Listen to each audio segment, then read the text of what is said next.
Access burden. At some point in life, we all receive some sort of gift, be that for birthday, graduation, New Year, or any other occasion. However, due to our politeness, we are obliged to wear the gift at any of our family reunions, even though we openly accept that the money spent on the gift may have been wasted. So, this lost in value, meaning the difference of what we paid for the gift and what the gift is worth for, is some sort of one of the examples of economic concept of access burden. Access burden, also known as deadweight loss, is the loss that society suffers as a result of taxation or subsidies. When taxes distort economic decisions, they reduce efficiency and create what is called the access burden of the tax. This access burden is a welfare loss beyond the tax revenue collected.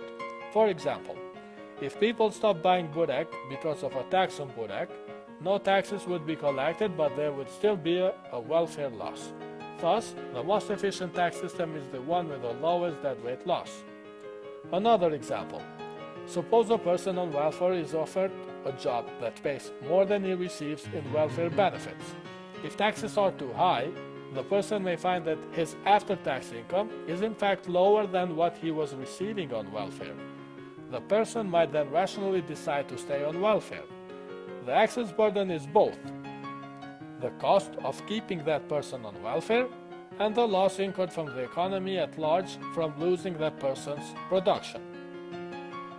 Every tax causes an income effect since the taxpayer has less income after paying the tax. However, some taxes also cause substitution effect, such as distorting tax. A non-distorting tax does not alter relative prices but only causes an income effect.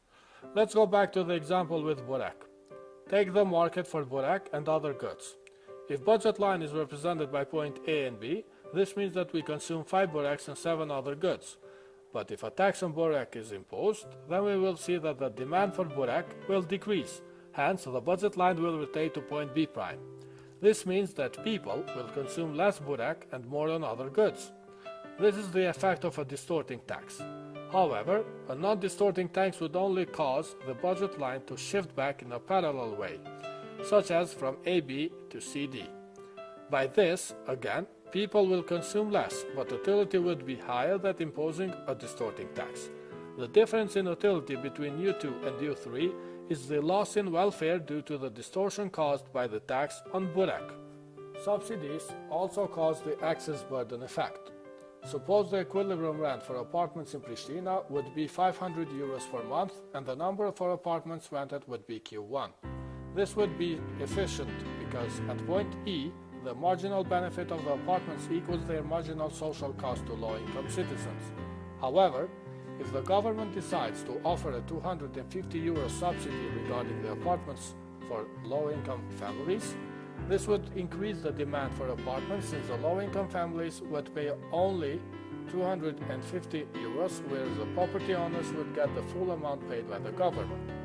On the other hand, people that are not eligible for subsidy would pay the full amount of 500 euros, which represents access burden of the subsidy, which is the difference between its costs to taxpayers and the benefits to recipients.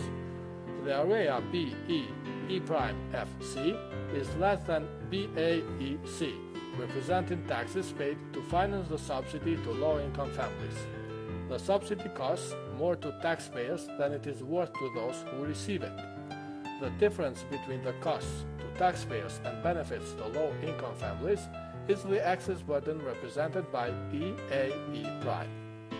To conclude, both examples, the one with burek and the one with apartments, show that access burden can happen when there are distorting taxes and price-distorting subsidies. There are many reasons why access burden impacts economic efficiency, mainly because it causes misbalance of social benefits and social costs, but also it causes a certain amount of resources to be more allocated on a particular good or service which may not be needed. This is explained where a low-income family may be living in harmony in a 3-room apartment, but because of the subsidy, they decide to shift to a 4-room apartment, which can be seen as unnecessary and luxurious. Price-distorting subsidies and taxes on a particular good or service usually are reasons for causing the deadweight loss or access burden. created using Powtoon.